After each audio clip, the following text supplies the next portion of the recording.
Good morning. Welcome back to the Broadcast Retirement Network.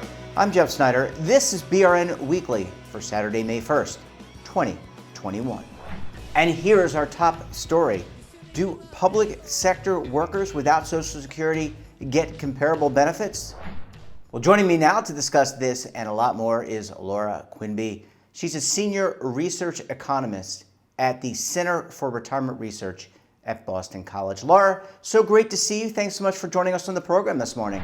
Well, thank you for having me. I'm delighted to be here. Yeah, it's great to talk with you. And look, you and your colleagues at Boston College Center for Retirement Research recently wrote a paper on Social Security. This is obviously a very important topic, and wanted to get, drill down a little bit more into your findings and maybe how this just relates to public sector employees. So let's start. Really, the thesis was around comparing benefits for public sector workers versus, I think, private sector workers. And I guess the first question is, how many public sector workers today in today's workforce are not part of Social Security? Yes, that's right. So the goal of our paper was really to look at these public sector workers who are not participating in Social Security, and to look to see whether the pensions that their government employers provide them are offering benefits that are comparable to what those workers would have received under the Social Security program had they been participating like most other public sector workers or most private sector workers. So currently, there are about 6.5 million public sector employees who are not in the Social Security program on their current job. That's about 25% or a quarter of the overall public sector workforce. So it is a minority of public employees, but it's a fairly large one. Yeah, I mean, that is a fairly sizable population of 6.5 million. What's the rationale? I think for the benefit of the audience, why are some public sector workers part of Social Security and others are not? Does it vary by state? Does it vary by municipality? How does that occur? So that's a great question. It's really an accident of history in a lot of ways. So when the Social Security program was first enacted back in the 30s, there was some constitutional ambiguity over whether the federal government could actually impose payroll taxes on state and local government employers. So as a result, they compromised and said state and local governments are not forced into Social Security, but they can choose to opt in if they want to by a vote of their employees. Now, fast forward to today, and some governments have chosen, in fact, most have chosen to join Social Security. And in fact, today, now, once you're in, you basically can't leave. So now that the folks who've opted in, they're in the program in perpetuity. But some states and localities have decided to continue to remain outside of Social Security because they think it's in the best interests of the government and the public employees. And I should add that my home state of Massachusetts is actually one of the ones that's outside of Social Security. So this is an issue that comes up frequently around here. It varies by state. So some entire states are out, like Massachusetts or Ohio. In other places, it varies by locality within a state or by occupation. So for example, teachers in California don't participate in Social Security. Most teachers in Texas do not participate in Social Security, but it's really a patchwork as you look around the country. Yeah, and thanks for that explanation. I think that little history lesson or a big history lesson certainly, I think, helps. So when you look at comparing benefits, because the thing we always hear is the benefits in X are always better than the benefits in Y. And you and the team at BC Center for Retirement Research, you looked at this, and is there a comparison? How do these benefits actually port out when you put them on paper and compare them to one another? Are public sector employees in Social Security better off than those who are not in Social Security? Yeah, so that's a great question. So currently, if you look across the public employees across the country, the ones who are in Social Security are receiving more retirement income on average. Of course, it might vary across individuals, but on average, the ones in Social Security do get more retirement income than the ones outside of Social Security. Of course, that isn't to say they are necessarily more compensated, because there might be sort of offsetting Sure. differentials there, but they are getting more retirement benefits. The ones outside of Social Security are the ones we focused on in this paper. And what we were looking at was really not so much comparing them to their colleagues in Social Security covered states, but really to themselves in an alternate universe where they had been covered. Because what we wanted to know was whether their employer pension is doing a good job of replacing Social Security or not. And there are some interesting implications of that question, because from a federal regulation perspective, actually the employer pension does have to provide income sufficient to Social Security. That's one of the rules for being out of the Social Security program, is that the employer has to make up the difference. And so what we found was that for most employees who are outside of Social Security, they did receive Social Security comparable benefits from their pension plan, but not all. And so there is a significant minority of workers who are at risk of falling short of what they would have received just from Social Security, let alone Social Security plus an employer pension, for example, than they would have been if they had been in the program. Yeah, and that, look, I mean, we often talk about, at least in the private sector, that three-legged stool, and coverage of retirement and having money available at retirement. It really is an important issue. We know that the cost of healthcare is going to be excessive in retirement for so many of us once we reach that, and it's only going to go up. So having as much of a retirement benefit as possible is really going to go a long way to making sure that these people have a good, solid retirement. What about potential new regulation or new legislation? Do you see anything in terms of what could come down the pike, either at the state, local level, or maybe revisiting this on the federal level? Because I know I have read many articles about the Social Security Trust Fund, but wondering if there might be a way to, might be some thoughts about truing up where there may be a deficit of some type for some of these workers. Yeah, great question. So, I mean, of course, any policy change is likely to happen slowly, so I don't expect anything to come out of this immediately. But I will say that many proposals to shore up Social Security's long-run financial situation do include a section or a proposal to enroll all state and local workers, or at least all newly hired state and local workers, in Social Security. And so that would be, in a lot of ways, the cleanest and easiest way to just resolve this whole, because then, of course, we wouldn't need to make comparisons between the employer pension and Social Security benefits. The employer would be free to simply offer the retirement package that recruits and retains the best quality workforce. And so, from our perspective, mandatory coverage seems like the cleanest solution, and it has been discussed quite a bit. The states and localities, of course, that remain outside of Social Security have their own reasons for doing so and arguments for doing so. So I'd say that this is still a hotly debated topic, but it is one that I could see potentially coming up again in the policy debate in the future. Yeah, I mean, it's such a vital issue, and retirement security, I know that there are a lot of states that are coming up with auto IRA programs. Your organization has written about that. There are multiple employer plans, so there's a lot of people coming at this from different angles, but making sure that you are whole, for lack of a better term, having money in retirement is going to be a really important issue. Laura, we're going to have to leave it there. Really enjoyed the paper, really enjoyed talking with you and having you on, and we appreciate you coming on, and we look forward to having you back very soon. Absolutely. Thank you so much. This was really fun.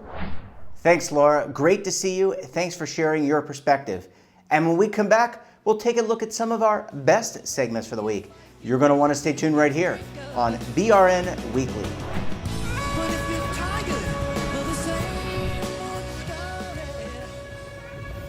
Imagine a new television network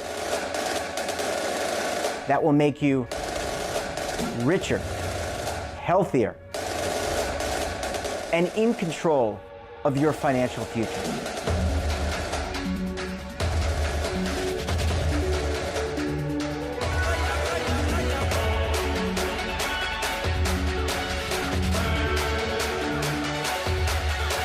This network is for the policewoman in Nashville, Tennessee, the baker in Dubuque, Iowa, the teacher in Lexington, Kentucky. We want to make the idea of savings and retirement culturally relevant. But what do you see as a defining issue of the midterms? Especially for the smaller businesses. I mean, they are the lifeblood of the American economy.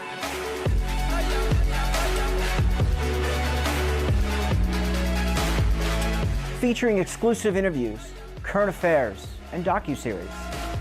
33 years old, you retired early. The philosophy is money only matters if it helps you live a life that you love. But you got to start thinking about retirement as soon as you get in. The Broadcast Retirement Network will drive very high engagement with premium partnerships. So this isn't retirement and savings for your parents or grandparents. This is for all Americans. And we're going to change the way you think about money.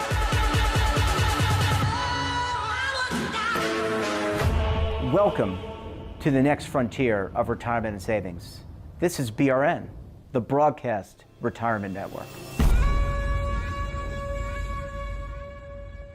Are you stuck with a low credit score? A credit report and score that's causing you to be denied credit or pay higher interest rates than others for the same things? Then do what Terrence did and call Credit Repaired for your free credit evaluation to help restore your credit. I started thinking about buying a new house, and my score wasn't where I needed it to be. I called and spoke with one of the representatives, and we just had a good conversation, and I liked what he was saying. Just one call for his free credit evaluation was all it took to start back on the track to repairing his credit. I'm seeing the deletions and I'm getting the report, so I know something's being done.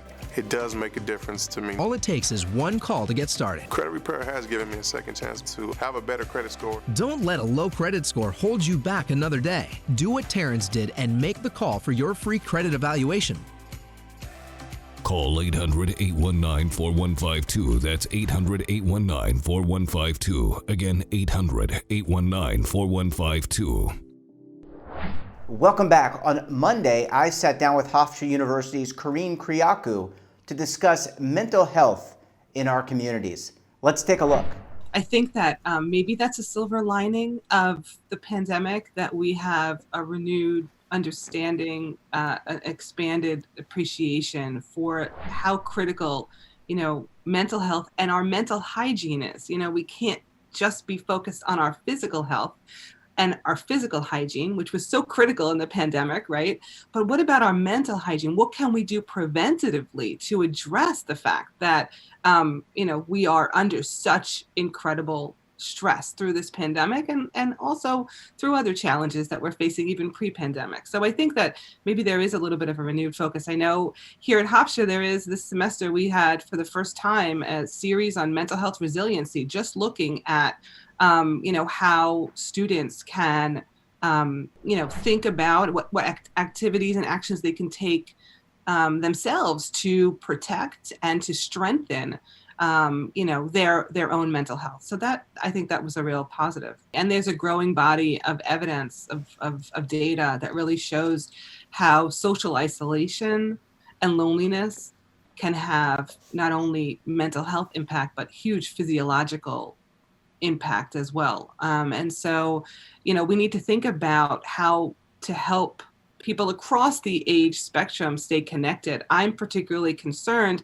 not only with what happened during the pandemic, but in general with how older adults may face and struggle with social isolation. And I'm happy to see that there have been, there's more programming around engaging older adults in the life of communities, more intergenerational programming, more use of technology, really dispelling the myths that older adults are not, able to or interested in interacting through technological sources. I think that that's something else the pandemic showed us, that, while we didn't have it ready to go, which was a problem, we were able to build in lots of virtual programming across, the age spectrum, but even for senior centers to run virtual, programming for older adults who couldn't get out and shouldn't have gone out, during the most dangerous time of the pandemic. And so I hope that continues. I think that'll continue. I think telemedicine, which really was piddling along before the pandemic and then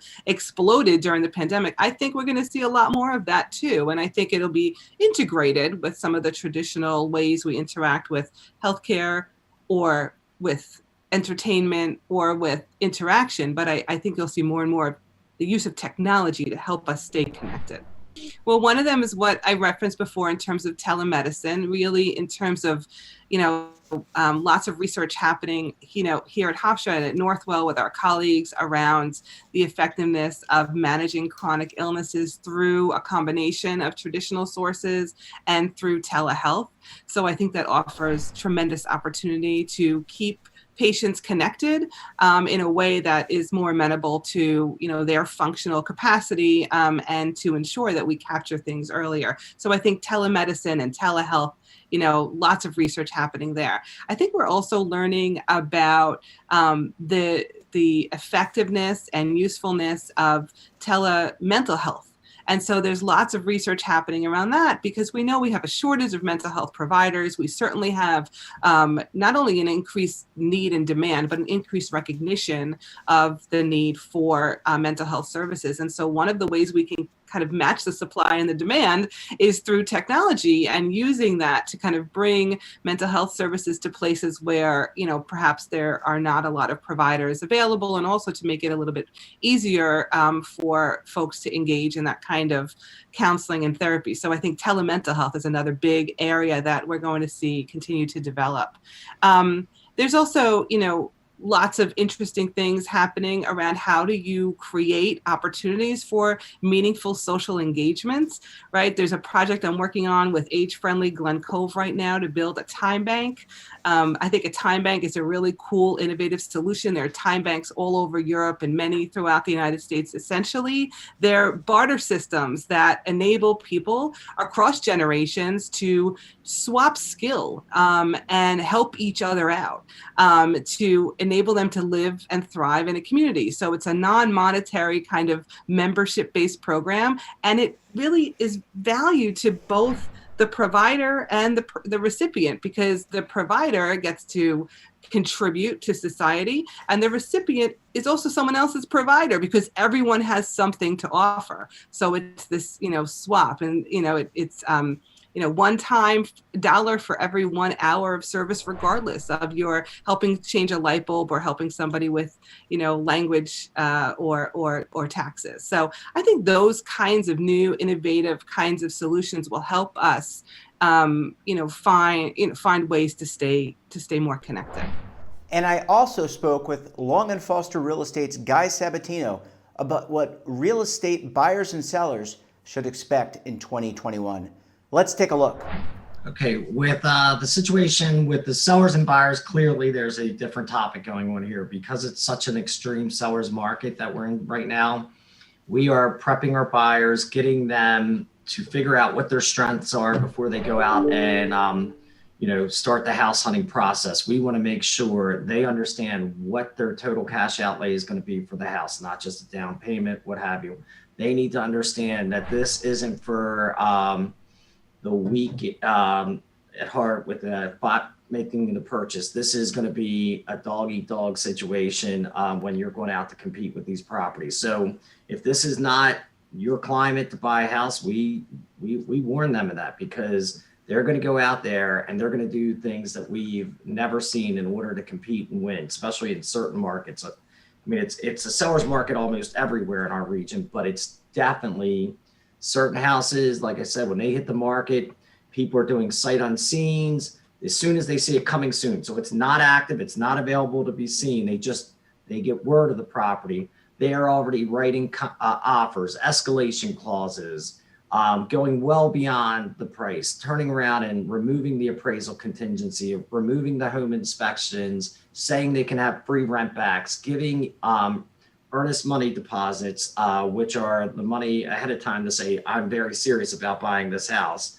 which is a risk to our clients. I mean, and we actually make them sign contingency disclosure forms, understanding the risk of some of these things they're doing. Because after they settle and after the dust settles down, they go, wow, what did I just do? You know, I wanted to, not that they didn't want to buy the house, but they know they gave up, had to give up a lot to get that property. Now, we're not seeing, and that's the other thing, the forecast. Some people are saying there's going to be a bust, the inflation's going to go up. If the interest rates go up a little bit, this $1.9 trillion has to affect something.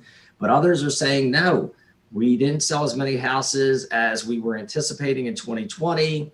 The demand is out there. There's the millennials. There's the other people staying put in their houses and just fixing them up. There's the foreclosures and distress sales that aren't hitting the market. Some are saying aren't going to hit the market till January of 2022. So if that's the case, we see a strong 2021, 2022. So if they're going to purchase and they're serious about it right now, they have to be willing to understand what that means. So we have a lot of education we're doing to our clients right now, so they understand it. As for the sellers, we have to let them know we're going to put the house on the market. This is what we're going to do for the marketing. But at the end of the day, it's going to be competitive. And there is buyer's remorse out there sometimes. They get in, they do these sight unseens, they get into the property and they realize, wow, this house is going to take more work than we thought to fix it up or whatever in certain cases. And those houses do go back on the market. So some of our strategies are to really pay attention, be the backup offer, pay attention to see if that house is going to hit back on the market and be ready to pull the trigger.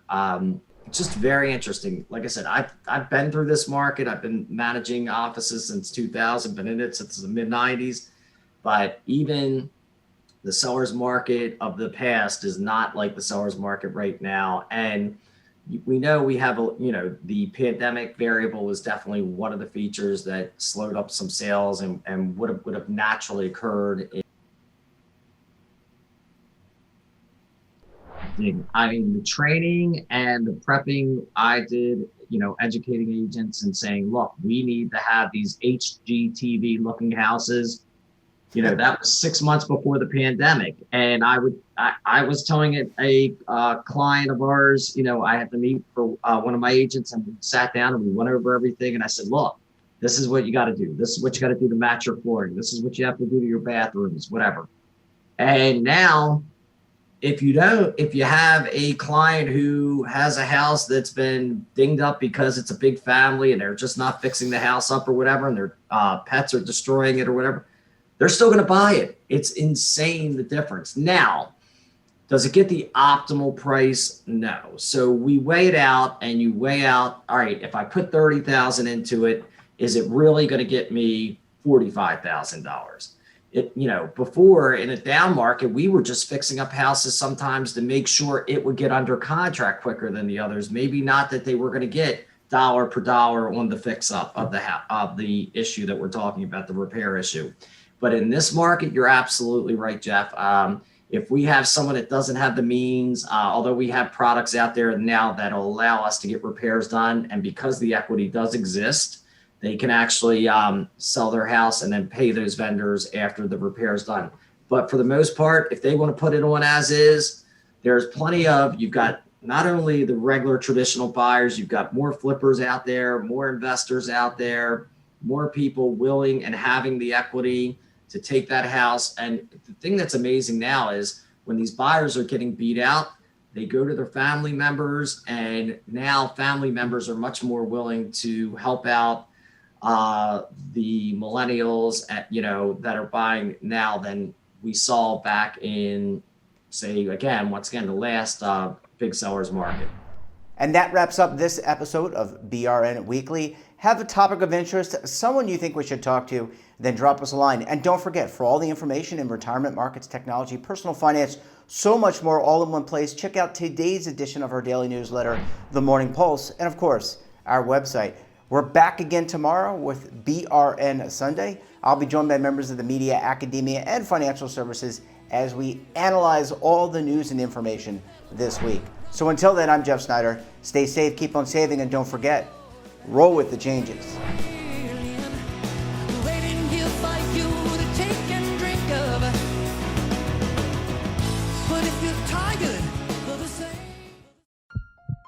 Are you being audited and do you owe the IRS $10,000 or more in back taxes? Is the IRS threatening to take more of your money? Don't fight the IRS alone. The Tax Doctor is here to help you negotiate your tax bill and reduce your stress. The IRS can freeze your assets and seize your bank accounts, but you can stop these IRS actions. The Tax Doctor will work with you using our years of experience to represent your case to help you get the best resolution under the IRS guidelines. Help is here to deal with the IRS to reduce your stress. We've handled thousands of cases, so we know what we're doing. If you owe $10,000 or more in back taxes, do not call the IRS alone. Call a Tax Doctor now for a tax emergency analysis. Call 800-224-6439.